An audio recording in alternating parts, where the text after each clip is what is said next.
Alors bonsoir à toutes et à tous et bienvenue à ce webinaire des études et des métiers pour changer le monde avec comme thématique ce soir la communication et l'éducation pour faire évoluer la société. Point d'interrogation.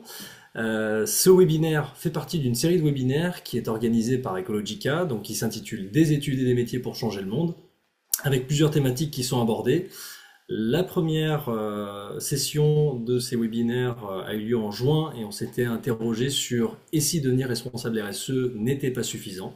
Et donc ce soir, ce sera au tour de l'éducation et de la communication d'être le sujet de nos échanges avec nos trois invités j'introduirai tout à l'heure.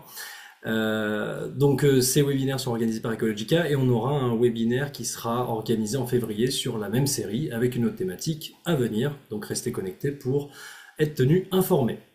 Voilà, restez bien aussi jusqu'à la fin de ce webinaire, donc qui va durer à peu près une quarantaine de minutes, 20 à 30 minutes d'échange sous format table ronde avec nos invités et une dizaine de minutes, quinzaine de minutes de questions-réponses. Et donc c'est à ce moment-là que vous pourrez échanger donc directement dans l'outil que vous pouvez voir dans Zoom Q et R questions et réponses. Vous pouvez y inscrire tout au long des échanges vos questions et on pourra y répondre en fin de webinaire et d'échange.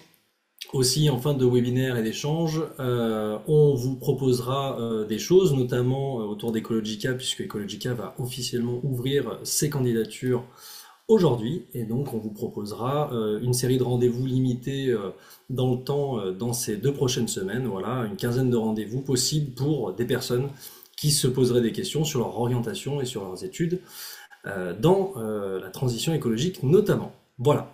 Sans plus attendre, je vais démarrer nos échanges en faisant un tour de table de nos intervenants et intervenantes ce soir.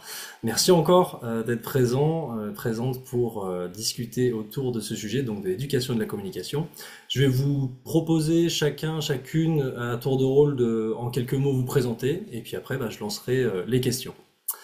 Je propose, Clémence, que tu puisses te présenter en première, donc je te laisse la parole. Super, merci beaucoup Franck. Je m'appelle Clémence Leblanc. Bonjour à toutes et à tous. Je suis consultante en concertation et participation citoyenne. Voilà, donc j'accompagne des collectivités à mettre en place des concertations sur leur territoire et à faire dialoguer citoyens et élus afin de mettre en place des politiques publiques de transition écologique, de transition sociale. Enfin voilà, plein de sujets passionnants. Merci beaucoup, Clémence, pour ta présentation, et je vais passer maintenant la parole à Charles Merlin. Merci encore, à vous trois d'être là ce soir, et Charles, je t'en prie. Merci Franck, bonsoir tout le monde. Du coup, voilà, moi c'est Charles Merlin, j'anime la chaîne Vivre moins con sur Instagram et TikTok.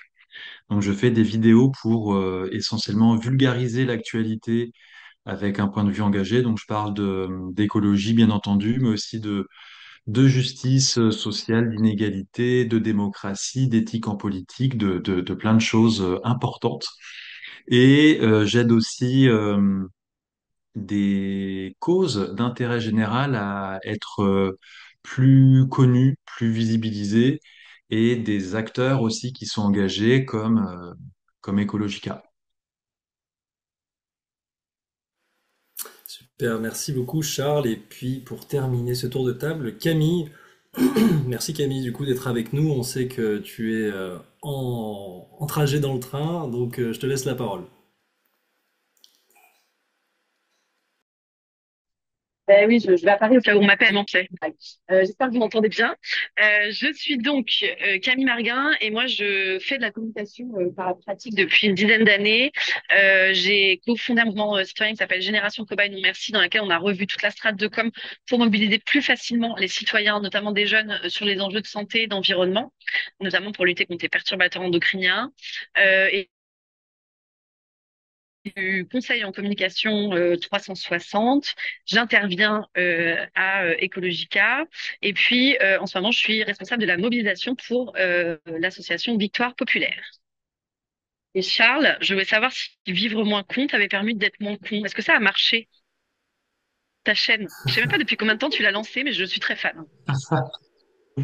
Ah, merci Camille. Bah, je sais pas. Ouais, je réponds maintenant. T'en prie, si tu veux rebondir, et puis après je lancerai les questions. Ouais, bah écoute, est-ce que ça m'a permis de vivre moins con, c'est ça, Camille? Bah oui, c'était la promesse quand même. Ouais, c'est vrai. Bah écoute, oui, oui, oui, parce que je pense que je me rends moins con en faisant du contenu vivre moins con.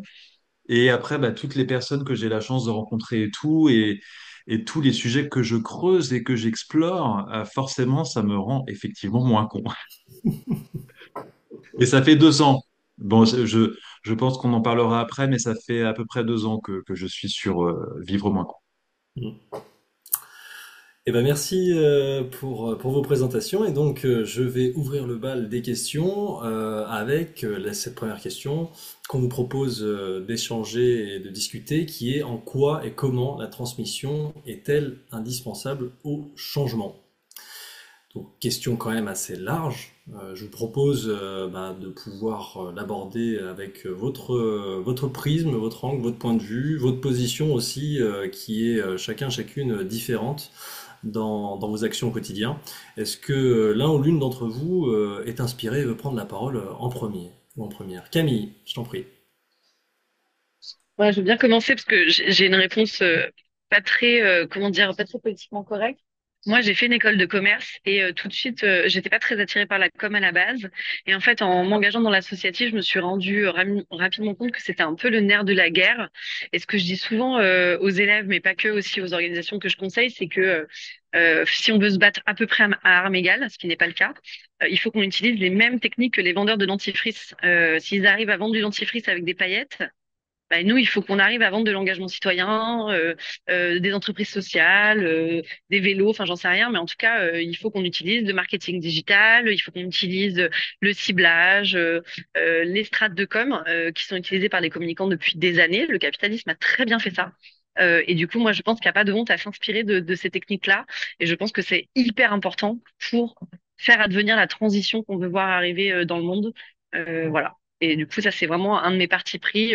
Même s'il y a des choses qui sont difficiles à faire pour moi, comme payer Facebook pour faire de la pub, ça m'est arrivé de le faire de manière très ciblée pour des raisons. Mais voilà, je m'interdis pas vraiment des canaux de com s'ils servent un objectif que j'estime louable, quoi.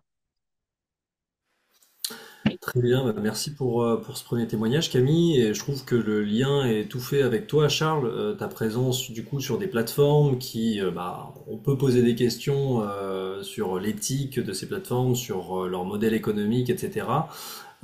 Qu'est-ce que tu en penses du coup de cette question-là, de la place de la transmission? Est-ce qu'elle est indispensable au changement? Bah, déjà, moi, je rejoins ce qu'a dit Camille. Je pense qu'il faut être partout.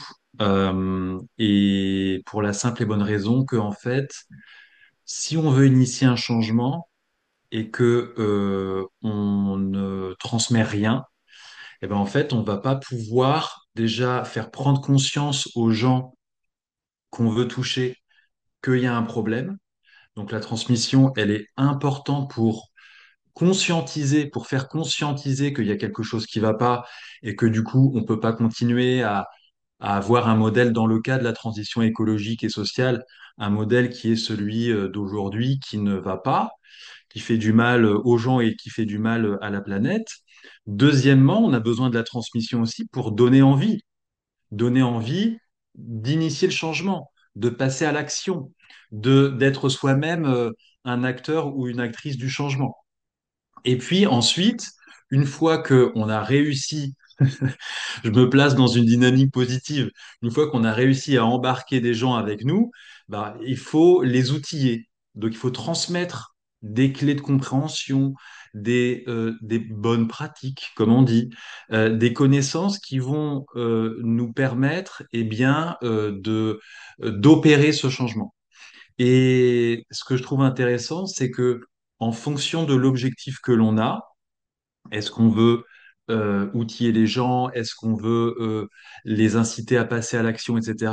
Eh ben, en fait, on ne transmet pas les mêmes choses. C'est-à-dire que si moi j'ai envie de vous toucher pour, je sais pas moi, monter un super projet, je vais plutôt essayer d'aller toucher votre émotion, vos émotions, vos affects, etc. Alors que si je veux vous donner des clés pour monter ce projet, pour que vous acquériez des compétences, des choses comme ça, là, il faut davantage mettre l'accent sur la transmission de connaissances. Donc, et je trouve que c'est bien que ce webinaire touche à la fois à la communication, mais aussi à l'éducation. Et après, voilà, moi, dans mon cas, la manière dont je me suis engagé, en fait, ça a commencé en 2018 avec la démission de Nicolas Hulot, les marches pour le climat, la grève de l'école de Greta, tout ça. Et puis, j'ai lu un bouquin, moi, qui m'a mis une grosse claque, qui s'appelle Comment tout peut s'effondrer. Alors, il est assez mastoc. Euh, mais bon, voilà, ça a été un objet de transmission, en fait, que je me suis approprié, que j'ai lu. Et du coup, ça m'a activé, quoi. Et depuis 2018, donc ça fait 6 ans, et bah, du coup, moi, j'ai initié des changements de mon côté. Et maintenant, j'essaye de passer le relais, ou en tout cas d'inspirer le changement auprès d'autres personnes, effectivement, sur les réseaux sociaux. Et on pourra, en parler après. Absolument, ce sera l'objet en plus de la question qui suivra, donc ce sera tout à fait opportun. Clémence, est-ce que tu veux compléter sur l'indispensabilité de la transmission pour œuvrer à un changement? Oui, complètement. Merci beaucoup. Je rebondis sur ce que tu viens de dire, Charles, sur l'importance de cette transmission et en même temps sur le fait que c'est un point d'étape au passage à l'action. Et pour moi, c'est vraiment ça l'important. C'est pour rentrer dans la stratégie de changement, il faut de l'information, il faut de la transmission, mais c'est un point d'étape au passage à l'action. Après, on peut pas s'arrêter là.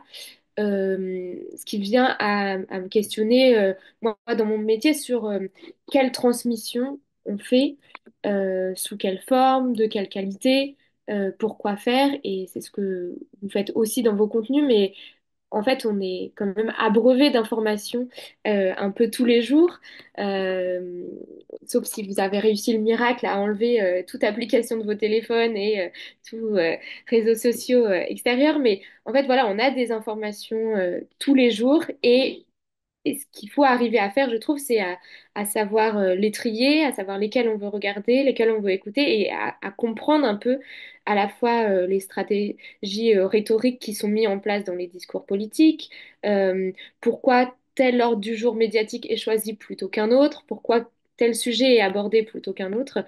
Et donc, euh, moi, je trouve que dans la transmission, l'important de cette éducation-là à, à s'ouvrir, à avoir cette curiosité, c'est de pouvoir se questionner, de pouvoir aller un peu plus loin que juste être le réceptacle de l'information qu'on a, et donc ne pas tomber dans une éducation descendante, entre guillemets, mais d'être vraiment proactif et proactrice de notre éducation aux médias, mais à l'information de manière plus générale aussi. Donc, pour moi, oui, c'est un point d'étape et c'est fondamental, mais c'est un point d'étape qui doit se coupler avec une ouverture d'esprit et avec une critique vraiment enrichie, un questionnement permanent sur pourquoi le journaliste a choisi ce sujet, pourquoi il a choisi ce titre d'article, pourquoi l'homme ou la femme politique dit cela à ce moment-là du jeu politique. Et ça, cette machine et cet exercice cérébral permet ensuite un passage à l'action beaucoup plus grand. Merci beaucoup Clémence pour ta réaction. Je vais en profiter pour enchaîner sur la deuxième question et puis je vais te passer la parole Camille, comme ça tu pourras aussi rebondir, je vois que tu voulais intervenir. Donc la deuxième question qu'on vous proposait c'était quel équilibre trouver entre le message et les canaux, la méthodologie de fait pour transmettre. Donc c'est aussi ce que tu viens d'évoquer, hein, Clémence, notamment avec courage pour enlever toutes les applications et en même temps on est abreuvé d'informations, quel canal privilégier, comment avoir une approche avec un esprit critique, avec toute cette infobésité. En tout cas, c'est un terme que j'ai tendance aussi à utiliser. Et Camille, pour rebondir, il y a cette question-là, mais aussi si tu voulais rebondir sur ce qui avait été dit par Clément, je t'en prie, je te laisse la parole. Non, c'est intéressant, ça fait lien à ce que je voulais dire. Je voulais réagir à ce que vous disiez et ça me fait penser à une expérience que moi j'ai eue en tant qu'étudiante où on avait une asso et on voulait sensibiliser autour de nous sur les ravages du changement climatique en se disant que c'est ça qui allait faire agir les gens. Et en fait, après, j'ai eu la chance de faire une année de de cours de psychosociaux, donc la psychologie comportementale.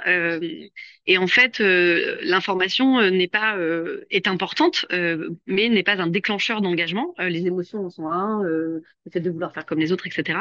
Et du coup, surtout, moi, je me suis rendu compte que tu as 9 étudiants sur 10, en tout cas à mon époque, qui savaient que le changement climatique était très grave et que c'était à cause de l'homme. J'espère que ces chiffres n'ont pas baissé. Et du coup, nous, on essayait de leur expliquer ça. Mais ça, ils le savaient déjà. C'est pas pour ça qu'ils agissaient pas. Et du coup, je trouve que des fois, c'est compliqué de savoir justement quel est le message et ça fait le lien avec ta question. Et du coup, nous, le message qu'on a décidé de faire passer avec l'asso, c'est plutôt, ah, vous savez, vous êtes inquiète et comme ça vous inquiète, vous mettez de côté. On va vous expliquer comment agir simplement, petit pas par petit pas, blablabla. Euh, et pour moi, c'est tout l'enjeu d'une strate de com. On se demande d'abord quel est notre objectif. Est-ce qu'on veut que les gens soient informés? Pour moi, c'est même pas vraiment un objectif d'ailleurs. Est-ce qu'on veut que les gens passent à l'action? Et si oui, c'est quoi le passage à l'action? Et c'est là qu'on rejoint nos vendeurs de dentifrice. Les vendeurs de dentifrice, ils n'ont pas une stratégie qui est vendre du dentifrice. Ils ont une stratégie qui est, on veut récupérer le mail des gens. Ensuite, on veut qu'ils ouvrent nos mails. Et au bout de 4 mails, on veut leur vendre du dentifrice. Et du coup, c'est 3 objectifs différents qui amènent 3 canaux différents, des messages différents, des stratégies différentes. Et du coup, il faut avoir un objectif final. Enfin, il faut trouver. Et puis après, il faut réfléchir pour comment on fait pour l'atteindre et à chaque palier se dire, OK, qui sont les personnes en face de moi? Où est-ce qu'elles sont? Est-ce qu'elles sont sur les réseaux sociaux? Est-ce qu'elles lisent des mails? Est-ce qu'elles lisent des journaux locaux? Et puis ensuite, quel message on donne? Et aux étudiants, je donne souvent l'exemple de l'anniversaire. Quand vous faites un anniversaire, vous faites une teuf chez vous, faites de la com. Vous criez, vous ouvrez pas la fenêtre en disant c'est mon anniversaire lundi prochain. Non, vous faites un groupe WhatsApp avec les bonnes personnes et vous mettez ou un groupe Insta ou je ne sais pas ce que vous faites. Je ne sais pas quel âge vous avez ceux qui nous écoutent. Et là, vous faites des petits émojis rigolos si vos potes sont drôles, ou alors un gif si vos potes aiment les gifs, ou alors un mème si vos potes sont fans. Enfin voilà, en fait, vous adaptez votre message à votre cible et votre canal à votre cible. Et ben en fait, faut faire pareil en com, sauf que vous connaissez pas forcément votre cible. C'est ça qu'il faut faire, travailler sa cible. Voilà, c'est très marketing, mais ça marche extrêmement bien. Et en politique, c'est ça aussi. On choisit différentes cibles. On n'a pas un électeur type, on en a 10, et puis on se dit bah, lesquels on touche comment. Voilà, j'espère que ça répond à ta question. Absolument. Merci beaucoup Camille pour ta réaction. Et du coup, je vais tourner dans le même sens que tout à l'heure, si ça vous va. Je vais donner la parole aussi, Charles, pour rebondir sur cet équilibre à trouver entre le message, les canaux, la méthodologie, du coup les formes aussi que peuvent prendre ces moyens de transmission, d'éducation, de communication. Et toi, euh, la forme que tu as choisi de proposer pour transmettre et permettre de vivre moins con, ce qu'on l'a dit au début avec Camille. Je te laisse la Ouais, parole.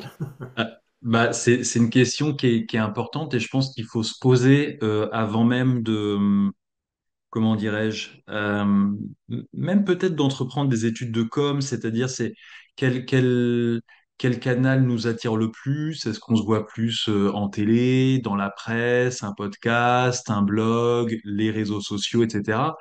Pourquoi? Parce que pour moi, la notion clé là-dedans, et Camille a prononcé le mot, c'est l'adaptation. C'est-à-dire qu'il faut adapter le message au canal, à la plateforme, au support de communication qu'on va utiliser pour délivrer le message.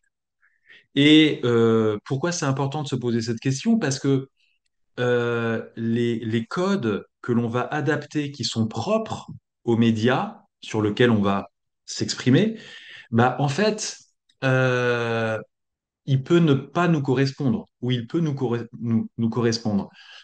C'est-à-dire que si, je sais pas moi, on a plutôt une personnalité ou une manière de travailler qui est assez formelle, cadrée et tout, etc. Bon bah bosser dans la presse papier ou alors on a besoin d'un rythme de travail qui a besoin de lenteur. Euh, et bah peut-être que se diriger vers un type de plateforme ou de média, ce sera important de prendre ça en compte Et ensuite, pour concevoir notre message, bah ça, c'est effectivement, moi, je suis sur les réseaux sociaux euh, où on fait surtout de la vidéo courte, pas que, mais c'est devenu le médium principal. Et en fait, moi, quand je me suis lancé avec Vivre moins con sur Insta et TikTok, j'avais en tête une des phrases les plus connus en matière de media studies, on va dire, d'un philosophe des médias canadien qui s'appelle Marshall McLuhan et qui a dit The medium is the message. Donc, c'est-à-dire le média qu'on utilise est déjà un message en soi et ce qu'on va faire passer dans le tuyau, bah, en fait, prend la forme du média. Et donc, c'est important d'avoir ça en tête. Et effectivement, bah, moi, pour faire mes vidéos courtes sur Insta et TikTok, bah, j'utilise des codes et des outils et des références culturelles et tout qui seraient complètement différentes si je devais m'exprimer sur un plateau de télé, etc., etc. Je terminerai ensuite en disant que une fois qu'on a choisi son média, on va dire, son support, c'est important je vais pas dire de faire une étude de marché, mais en tout cas de bien comprendre quel est l'écosystème dans lequel on est en train de s'engager, de connaître bah, déjà son sujet, ça c'est la base, on va dire, mais l'environnement, l'écosystème, le public auquel on va s'adresser et tout ça, en fait, tous ces éléments vont déterminer la manière dont on va concevoir son message et le délivrer. Donc, oui, effectivement, la prise en compte du média quand on conçoit et qu'on délivre un message est absolument fondamental, essentiel. Sinon, on risque d'être complètement à côté de la plaque. Et ça, on veut pas. C'est sûr qu'on préfère être sur la plaque qu'à côté. Ouais. Comme on disait, comme Camille le disait très bien tout à l'heure aussi, bah, savoir à qui on s'adresse en fait. Et du Ah coup, oui. bien identifier à qui on veut s'adresser et comment, du coup, il est préférable de s'adresser. Clémence, Est-ce que je peux rajouter un tout petit truc là-dessus par rapport à ça? ouais, je t'en prie, Parce qu'en fait, ta réflexion me fait penser à quelque chose, à une question qu'on me pose de temps en temps, c'est-à-dire, est-ce que tu vois des différences entre ton audience sur Instagram et ton audience sur TikTok? Parce que je parlais déjà des différences entre supports, entre médias, mais même entre différents réseaux sociaux, c'est pas du tout la même culture. Moi, maintenant, je suis plus actif sur Insta, mais moi, j'ai commencé sur TikTok et je sais grâce à des éléments quantitatifs et qualitatifs. Donc quantitatif, c'est des éléments démographiques, hein, le genre, l'âge, le lieu de vie et tout. Les gens qui me suivent sur TikTok ne sont pas du tout pareils que les gens qui me suivent sur Instagram. C'est pas du tout la même chose. Le profil type d'un abonné sur Insta, c'est plus une personne qui va être un peu peut-être bobo urbain éduqué, et je décris ça à grands traits, hein, volontairement pour que ce soit simple. Et sur TikTok, c'est plus une personne un peu plus jeune, mais pas tant que ça, euh, un peu plus milieu populaire et France urbaine ou périurbaine, France périphérique. Et ça, on le sent. On le sent dans la manière dans les commentaires, bah, les profils des gens, etc. Donc, même quand on choisit d'aller sur les réseaux sociaux, que l'on privilégie plutôt Insta ou TikTok, même ça, déjà, ça requiert un travail presque sociologique, entre guillemets, quoi. Voilà, c'était le petit aparté en plus que je voulais rajouter. eh bien non, mais tu as bien fait de préciser. Oui, du coup Camille, tu arrives, tu es en train. Effectivement, je suis désolé Clémence, je vais juste laisser la parole à Camille pour qu'elle puisse effectivement conclure. Oui, Et après désolé nous très très couper. vite. Mais non, mais je Merci t'en à prie, tous, moi, je t'ai désolé. compris, hein. Juste pour vous dire que j'entends l'approche de Charles et je pense aussi que côté professionnel de la com, on a besoin de gens qui savent bien faire de la com et pas que tous les gens qui veulent faire de la com aillent dans les méchantes entreprises pour vendre du dentifrice et des voitures. Et même je donne des cours à l'Institut Transition qui est aussi à Lyon sur les gens qui sont déjà professionnels et qui veulent quitter le métier de la com et j'essaie de les convaincre d'y rester parce qu'en fait on a besoin que nos entreprises sociales, que nos ONG fassent de la com correctement. Mais c'est très concret. Le festival Alternativa à Lyon, il n'a pas eu lieu parce qu'ils n'ont pas vendu à cette place, parce qu'ils avaient raté leur lancement de com. Et en fait, faire de la bonne com, impactante, qui touche les bonnes personnes, etc., ça permet d'avoir de l'impact sur l'écologie, la justice sociale et la démocratie. Donc voilà, je vous conseille de faire de la com, de rejoindre des agences, puis de donner tout ce que vous avez appris pour la transition écologique et sociale. Et en tout cas, à dispo si besoin pour répondre à d'autres questions une autre fois. Et merci encore d'organiser ces temps. Et je vous souhaite une très bonne soirée à toutes et tous. Et ben, merci beaucoup Camille, c'était super, c'est votre conclusion. Et bonne soirée à toi aussi et à très bientôt. À bientôt, salut. Salut. Clémence, du coup, j'allais te passer la parole et puis on aura effectivement un petit 5 minutes après pour conclure sur une dernière question. Et donc, toi, par rapport à ce sujet, donc équilibre entre le message, les canaux, la méthodologie pour transmettre, qu'est-ce que tu voulais apporter comme point de vue sur ton approche? Ouais, merci. Déjà dire que dans mon métier, c'est pas du tout la même chose. Nous, l'information, c'est vraiment la première étape à la concertation et à la participation citoyenne.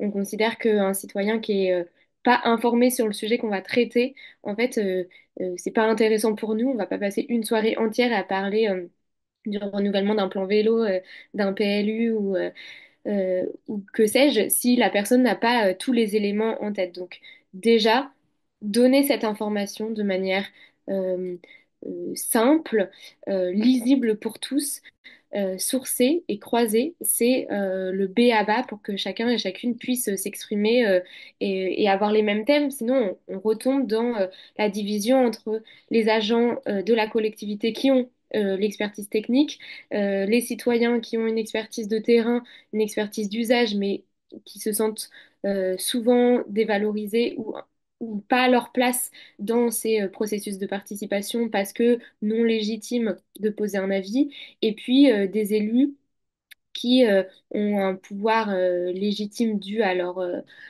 vote, à leur stature d'élu, qui n'ont pas forcément l'expertise technique, mais qui en même temps sont attendus sur des réponses très techniques, très pragmatiques. Donc voilà, en fait, le fait de donner de l'information, de partager ça, et puis d'avoir une vulgarisation adéquate pour toutes et tous, permet de remettre tout le monde à niveau et de partir sur une concertation beaucoup plus juste dans la forme et beaucoup plus enrichissante sur le fond aussi et sur ce qu'elle va donner après en termes de politique publique mis en place avec la collectivité. Donc pour nous, c'est vraiment le b.a.-ba. Cette information, on ne s'arrête pas là, c'est la première étape. Mais si cette première étape n'est pas bien mise en place, la suite est souvent chaotique. Il y a souvent des personnes qui n'osent pas, qui se réprimandent d'elles-mêmes à prendre la parole, etc., etc. Il y a plusieurs moyens et j'en ai un peu listé trois pour nous d'avoir cette information. Il y a euh, quelque chose qu'on n'utilise pas beaucoup mais qui est très utilisé dans nos médias, c'est-à-dire la récurrence du message. De marteler un message, de le dire sans cesse, d'avoir des éléments de langage. C'est ce que font les partis politiques, les associations, enfin voilà, beaucoup de lobbying et de personnes publiques d'avoir un message et d'utiliser le même mot, la même phrase et de le marteler. Ça permet plusieurs choses. Ça permet d'inscrire à l'agenda médiatique un sujet et donc de ce fait d'en parler. Et puis, ça permet, pour certains, ce qu'on appelle ouvrir la fenêtre d'Overton. C'est ce que fait beaucoup l'extrême droite en France notamment, c'est-à-dire mettre sur la table un sujet qui n'est pas politiquement correct au début, mais qui, à force d'être martelé, le devient et devient sujet central de nos débats. Voilà, donc ça c'est un exemple très précis avec au sujet de la politique, mais en fait ça arrive aussi dans notre vie tous les jours. En fait, on le fait tous quand on négocie un salaire, on demande beaucoup plus et on martèle pour avoir un peu moins. Et en fait, c'était finalement plus que ce qu'on voulait ou ce qu'on croyait valoir au début. Donc en fait, ça marche dans plein de stratégies. Il y a une deuxième stratégie, c'est plutôt d'appuyer sur la qualité du message, à savoir trouver des experts du sujet, arriver à croiser des sources, donc à entendre plusieurs experts, à entendre des points de vue différents. Et donc ça, c'est une stratégie qui est très enrichissante, mais très difficile sur les canaux de communication classiques, tels que les réseaux sociaux, par exemple. Charles, tu le sais mieux que moi, mais une vidéo de plus de 2, 3, 4, 5 minutes, en fait, on va pas la regarder, on va zapper. Donc, c'est assez dur de mettre en place. Et pour nous, on a des cadres assez privilégiés quand on fait une convention citoyenne sur le climat, quand on fait un panel citoyen dans une ville. En fait, on passe 2, 3 jours avec des citoyens ou même une réunion publique de 2, 3 heures. Ben, en fait, c'est toujours plus que ces 5 minutes sur les réseaux sociaux. Donc, on peut croiser beaucoup plus simplement les regards et approfondir ça.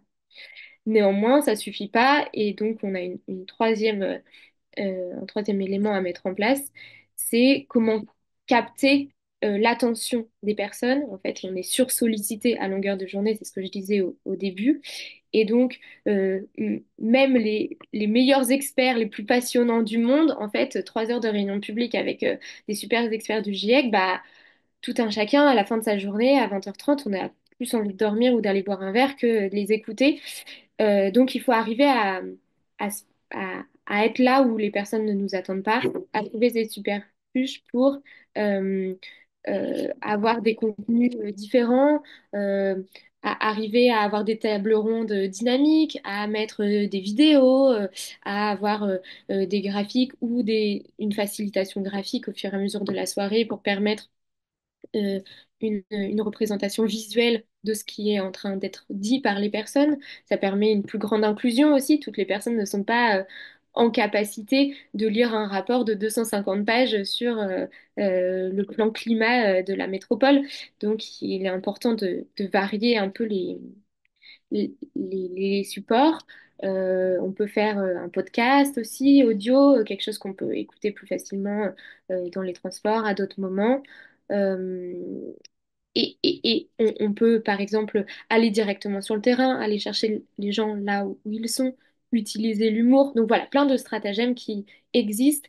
Et juste pour citer un exemple, je pense que vous connaissez la cérémonie des Pics d'Or, qui est une cérémonie mise en place par la Fondation Abbé Pierre pour récompenser de manière humoristique euh, les plus grandes entreprises qui ont, ou villes d'ailleurs, qui ont mis en place des dispositifs anti-SDF.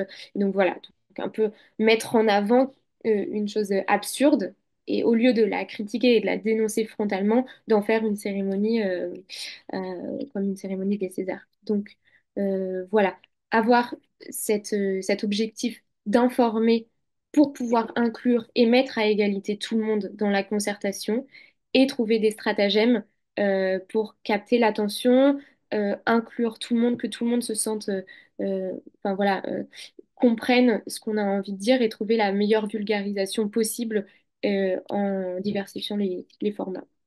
Voilà un peu ce que je fais dans mon métier. Bah, merci beaucoup Clément, c'était vraiment très détaillé et très clair aussi cette approche en 3 points essentiels. Donc merci beaucoup pour cette approche et cette description. Du coup, je vous annonce qu'on est à la fin de notre temps d'échange, en tout cas au moins en mode table ronde. Donc encore merci pour ça. Ce que je vous propose, c'est qu'on va passer à un temps de questions-réponses. Juste avant de passer à cette étape-là, donc pour vous rappeler qu'Ecologica, donc on est une école supérieure qui est à Lyon, qui à la fois fait des formations post-bac, donc avec 3 diplômes, bachelor, master et master en un an, avec du coup aussi un master en alternance qui ouvrira en septembre 2025, donc avec les candidatures qui vont ouvrir à partir d'aujourd'hui. Et aussi, on propose des formations professionnelles. Donc si ça peut vous intéresser, à partir de maintenant, donc il y a Aline qui est présente ici, qui est notre responsable de communication et qui va nous rejoindre pour la séance de questions-réponses, parce que évidemment en tant que responsable de communication, elle a pas mal de choses à nous partager, et puis Camille étant partie, ça sera aussi l'occasion de pouvoir échanger avec elle, et elle va vous partager dans le chat un lien Calendly si vous vouliez prendre rendez-vous. Là on a prévu une dizaine, quinzaine de créneaux dans les 2 prochaines semaines si vous vouliez échanger sur votre orientation, votre envie de vous engager. Et je rebondis sur tout à l'heure ce qu'a dit Camille avant de partir. C'est essentiel que des personnes qui aujourd'hui sont formées à la communication puissent porter comment des initiatives qui œuvrent vraiment à la transition écologique et sociale, parce qu'on en a vraiment besoin. Et de fait, je vais ouvrir le bal des questions avec une question qui fait lien directement avec ce que je viens d'évoquer sur les études. Quelles études est-ce que vous avez fait chacun, chacune pour travailler dans ce secteur de la transmission, de l'éducation, de la communication ou quel est votre parcours en quelques mots et quelles études est-ce que vous feriez aujourd'hui si vous deviez refaire ce trajet-là? Je peux peut-être rapidement te proposer, Aline, de prendre la parole, comme ça tu peux aussi te présenter rapidement, et je te remercie du coup d'intervenir. Bah, avec plaisir. Merci beaucoup à toutes et tous. Du coup, moi, je m'appelle Aline. Je suis chargée de communication à Ecologica, enfin pour Ecologica, du coup, depuis maintenant 2 ans, bientôt 2 ans. Et du coup, c'est une reprise d'études. À la base, j'avais une autre formation dans tout ce qui était audiovisuel. Donc, du coup, je voulais aussi. Et puis, j'ai eu d'autres expériences professionnelles qui m'ont amené petit à petit à me dire, OK, j'ai envie de pouvoir travailler pour des structures et en tout cas communiquer, vendre des choses qui ont du sens pour moi. Et parce que je n'ai pas envie de mettre des choses en avant avec lesquelles je suis pas d'accord. Et du coup, en reprenant des études en communication, j'ai directement fait une licence qui était sur la gestion de projet et en fait les logiciels libres. Donc il y avait déjà toute une dimension éthique en fait sur l'accès à l'outil, le partage en fait de l'outil, etc. Comment argumenter sans manipuler et tous ces sujets. Et en continuant à travailler dans la communication, c'est des interrogations que j'ai toujours eues de justement comment on fait pour aligner ces canaux avec son message. Est-ce qu'on peut vraiment dire, ou est-ce que comment on peut vraiment dire, on a envie de changer les choses tout en utilisant tout le temps les mêmes méthodes. Et je trouve ça hyper intéressant, tous ces échanges qu'on vient d'entendre. Et, euh, et moi, je suis aussi persuadée que on s'habitue et on consomme le contenu qu'on nous sert. Donc, c'est aussi un axe, en fait, de commencer à prendre le contre-pied, de peut-être servir des contenus qui vont être plus longs, plus détaillés, apporter une qualité, tout en servant des codes. C'est toujours une histoire de balance. Et c'est toujours un jeu un petit peu de comment on fait, voilà, comment on se sert des codes actuels qui sont toujours ceux-là, puisque le but, c'est quand même de toucher sa cible. C'est quand même de parler aux personnes qui peuvent nous, nous entendre et qui peuvent être réceptifs au message, parce que sinon, si la communication, elle arrive nulle part, elle va pas servir à grand-chose. Et en même temps, comment faire pour servir aussi le propos dans la forme en tant que telle. Et voilà. Et du coup, moi, je sais que j'ai fait des études du coup de com. On va dire par la suite, j'ai fait une école de com plus classique en alternance, où du coup, j'ai fini mon parcours en étant avec l'équipe d'Ecologica. Et ce que j'ai pas assez trouvé à mon goût, c'était vraiment plus une approche du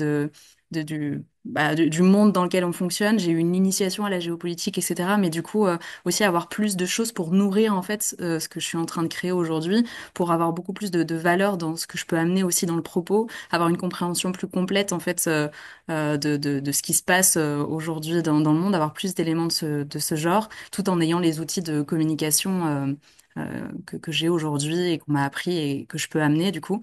Et c'est pour ça que je trouve ça intéressant aussi d'avoir des contenus comme tu proposes, Charles, etc., qui viennent amener d'autres choses, des clés de compréhension. Et en fait, euh, c'est aussi par le fait d'être nourri soi-même par tous ces éléments-là qu'on va ensuite pouvoir retransmettre des choses. Et je trouve ça assez important aussi d'avoir de quoi alimenter toute cette communication finalement. Je sais pas à quel point c'était clair, mais voilà, je sais que j'aurais aimé en tout cas être peut-être plus spécialiste sur certains aspects où je pense que j'aurais pu peut-être faire de la communication sans que ce soit mes études premières, mais en ayant en fait par contre un bagage sur d'autres domaines qui me permettrait en fait d'avoir d'autres voies en fait et puis ensuite acquérir les compétences en communication que je continue d'acquérir en expérimentant aussi parce que beaucoup de choses changent et en plus selon la structure où vous êtes et en communication en tant que telle, la structure et le service ou au contraire justement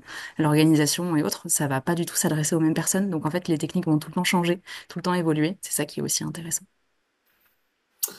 Bah, merci beaucoup Aline pour ton partage. Donc on a déjà deux personnes qui sont inscrites, donc merci de vous être inscrits pour échanger avec l'équipe d'EcoJica. Je te passe la parole Charles sur tes études, ton cheminement pour en être arrivé à lancer la chaîne Vivre moins con.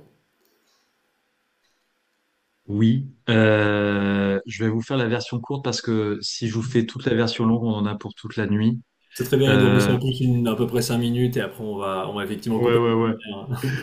En fait, enfin, moi, j'ai pas fait d'études pour me destiner à la création de contenu, mais ça a été tout un.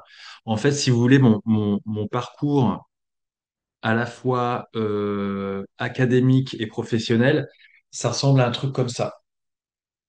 Donc c'est pas quelque chose de linéaire et tout, mais ça a été quelque chose d'assez séquentiel. Donc je vais quelque part, je me rends compte qu'il y a des choses intéressantes, mais ça me correspond pas trop. Et puis tac tac. Et en avançant comme ça, bah voilà. Mais sinon, au début, moi, dans le monde d'avant, donc c'est-à-dire avant prise de conscience écologique et tout, moi je voulais être pilote de ligne, pilote d'avion. Voilà. Et donc, en fait, après le bac, j'ai fait une maths sup pour intégrer l'école qui forme les pilotes. Ça n'a pas marché. Et la question que je me suis posée pour ensuite continuer à avancer, c'est qu'est-ce qui me plaît? Parce qu'en fait, moi, enfin, c'était une espèce de rêve. Moi, je voulais faire ça, quoi. C'était pilote d'avion. Et une fois que je me suis rendu compte que c'était pas possible parce que problème de vue et puis la prépa, ça a pas marché, etc. En fait, je me retrouvais sans rien. Et donc, je me suis dit, je vais faire des études de langue. Des études de langue parce que moi, j'ai toujours aimé les langues et j'étais bon. Et donc, je me suis inscrit dans un cursus LEA. Je sais pas si ça s'appelle encore comme ça aujourd'hui. Langue étrangère appliquée qui m'a permis de voyager énormément parce que on est en France et qu'on a la chance d'avoir Erasmus et des bourses aussi pour participer à des programmes d'échange bilatéraux, des échanges voilà avec d'autres universités à l'étranger. Et donc ça m'a apporté énormément de richesse, j'allais dire personnelle, enfin en tout cas d'apprentissage, voilà. Et j'ai commencé ma vie pro à bosser dans le monde des startups. Donc j'ai vu la Startup Nation de l'intérieur et il y a plein de clichés qui sont vrais, mais en même temps, voilà, ça m'a fait rencontrer des gens qui étaient très gentils et intéressants, mais crise de sens, crise de sens. Aline a parlé de l'importance de faire quelque chose qui a du sens pour soi. Et je la rejoins effectivement parce que moi, ça faisait pas du tout sens ce que je faisais dans cette startup. Euh, et ensuite, voilà, j'ai commencé à monter des projets qui avaient plus de sens. Je me suis reconverti, j'ai été mécanicien vélo pendant 3 ans. Ça, c'était mon expérience professionnelle juste avant Vivre moins con. Je voulais travailler avec, dans un métier qui requiert l'usage de mes mains et qui me mette en lien avec un public. Et donc, j'ai bossé pendant 3 ans dans un magasin Decathlon, à l'atelier de réparation. Ça a été une expérience, pareil, très riche. Et je dirais, voilà, on est entre nous, mais pour la première fois de ma vie, j'ai vraiment vécu ce qu'est l'exploitation. Et d'être dans une grande entreprise où on fait beaucoup de happy washing, des choses comme ça. Et en fait, enfin, c'était assez très intéressant, pas agréable à vivre, mais très intéressant à observer de l'intérieur. Et ensuite, je suis parti de chez Decat, et puis j'ai téléchargé TikTok par curiosité. J'ai fait le constat qu'il y avait énormément de personnes sur TikTok. J'ai vu que il n'y avait pas que du contenu abrutissant, mais qu'il y avait aussi de la place pour du contenu éducatif et entre guillemets intelligent. Et moi, j'ai commencé tout bêtement à partager des extraits de documentaires parce que moi, je suis un gros geek de documentaires. Et donc, j'ai commencé à partager des petits extraits qui comportent des messages. On a tous eu ce moment quand on regarde un docu ou un film, on se dit punaise, ça, il faudrait que tout le monde le voit, quoi. Et donc, bah, j'ai capturais ces petits extraits et je les balançais sur TikTok, mais sans aucun travail de montage, d'editing, etc. On voyait même pas ma tête et le compte a commencé à monter comme ça et je me suis plus jamais arrêté. Voilà. Et petit à petit, j'ai commencé à me montrer, etc. Et voilà. Donc, les études, effectivement, c'est important. Donc, parce que moi, ça m'a donné énormément de- d'armes, on va dire, intellectuelles, etc. Mais après, il y a une partie aussi, je dirais, débrouillardise et prise d'initiative. Et ça, c'est important. On est tout à fait d'accord, moi aussi, hein, j'ai pas mal cheminé comme ça. Très très rapidement, Charles, parce que du coup, tu étais en train de prendre la parole. Je me permets, il y a une question qui a été posée dans le chat. Coucou Charles, arrives-tu à vivre de ton activité? Comment te rémunères-tu? Partenariat rémunéré essentiellement, merci. Donc de Claire. Est-ce qu'en 30 secondes, tu peux répondre? Comme ça, on laisse la parole à Bien Clément sûr. pour conclure, et comme ça, on en finira pour ce soir avec ces échanges. Oui. Oui, oui. Ben, c'est une bonne question que pose Claire parce que moi, et c'est une question que je me posais et dont j'avais pas la réponse il y a encore un an.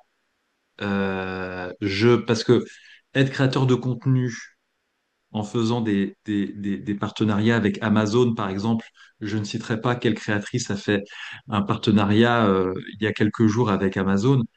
Euh, sur un créneau lifestyle ou food ou voyage ou je ne sais quoi ou fashion, etc. Bien sûr, on peut gagner sa vie, mais sur un secteur qui est un peu celui de l'ESS, de l'écologie et tout, où quand même j'ai un discours assez engagé, voire politisé, c'est compliqué, quoi. Les entreprises vont pas venir me voir parce que je suis pas brand safe, comme on dit dans le monde de la communication.